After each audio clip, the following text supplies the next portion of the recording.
আসসালামু আলাইকুম। দেখেন আজকে মুরগির মাংস পাকাইতেছি। আমি এই সিস্টেমে প্রতিদিন পাকাই থাকি। তো ভিডিওটা সাথেই থাকেন আমি কিভাবে মুরগির মাংসটা পাকাই। তো এটা পাকানোর জন্য আমি দেখেন এলাচি, দারচিনি, গোলমরিচ এগুলি দিয়ে নিচ্ছি। গোলমরিচ তো এটার উপরে দিয়ে নিতেছি। টমেটো পেস্ট করে রাখছি, টমেটো সস এইগুলো দিয়ে নিতেছি। তো দিয়ে একটু কষায় নিব। তো আমি ডাকনি দিয়ে ডাইকা নিয়েছিলাম। দেখেন মুরগিটা একটু সামান্য আমি একটু কষাই নিলাম। এটার উপরে আমি মশলাটা রেডি করে রাখছি। এখানে জিরা রাখছি, হলুদ রাখছি, সব মশলাই রাখছি।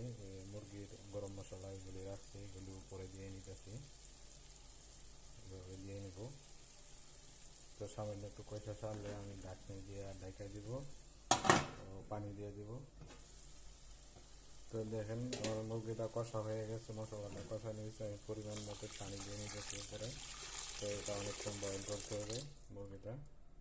তো পানি দেওয়া হয়ে গেছে। আমি এটার সাথে কিউবসি মরিচ কেটে রাখছি, এটা দিয়ে নিতেছি উপরে।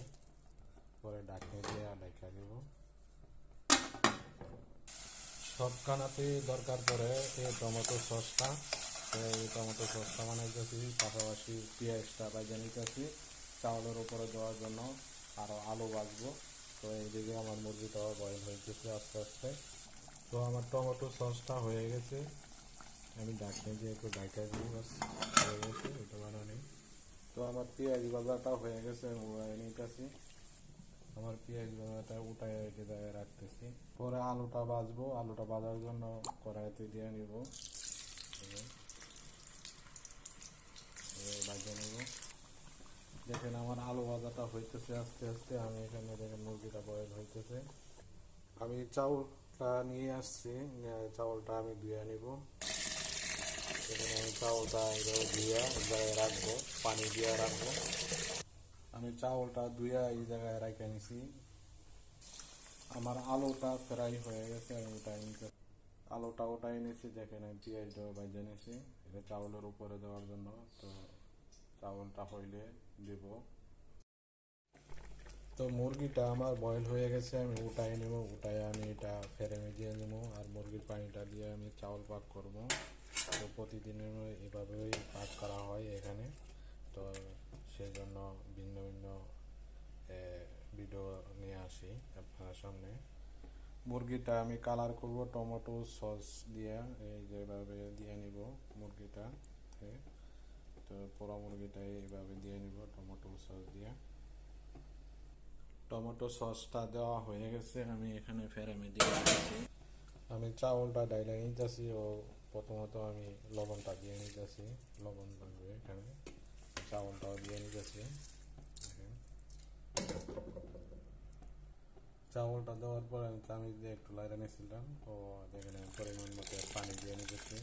পানিটা খুব হিসাব করে দিতে হয়।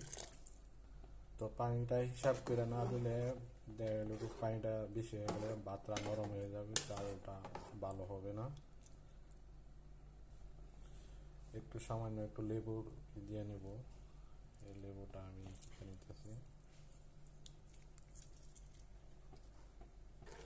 চাউলটা দেখেন আস্তে ধীরে হইতেছে। চাউলটা আমি অ্যালুমিনিয়াম দিয়ে ভালো করে ঢাকা নিছি। মুরগিটা আমার পুরা পুরা হয়ে গেছে। দেখেন আমি মুরগিটা ওটায়া অন্য জায়গায় রাখবো, নিচে রাখবো, বেশি পিড়া দেবো। দেখেন আমার বাতরা হয়ে গেছে, আমি ওখানে প্লেটে ডালবো। এই যে প্লেটে আমি ঢেলে নিতেছি।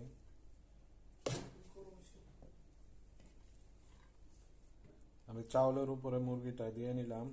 পরে মুরগিটা দেওয়ার পরে আমি দেখেন আলুটাও দিয়ে নিছি ও পেঁয়াজ ভাজাটা দিয়ে নিতেছি উপরে। তো ভিডিওটা কেরম হয়েছে ভালো হলে একটা লাইক কমেন্ট করবেন।